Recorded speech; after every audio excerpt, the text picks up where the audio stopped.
what then follows are some examples of standard cases of a priori knowledge. I won't read them out because you can read them yourselves. But the important one for present purposes is the Leibniz one of red and green, which you can see here. Leibniz simply observed that things can be red, things can be green. Think of a rubber ball, all red, all green. But they're two different balls.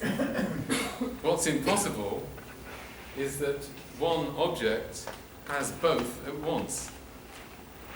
An object can be either successively, but a red ball, a ball which is red all over, cannot simultaneously be green all over.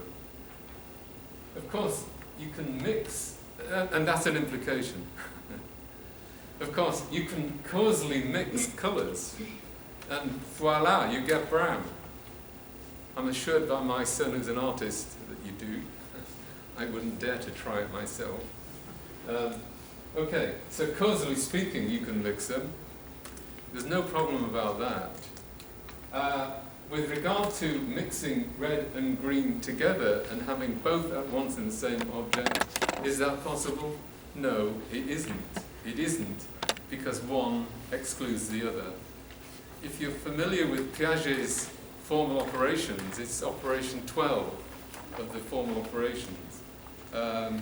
It's in his Traité de Logique, 1949. There's a reprint of that, of the table anyway, in my book, Necessary Knowledge. Eventually, some of us anyway, get to understand the exclusive relation between two colours such as red and green. But it takes a time in coming.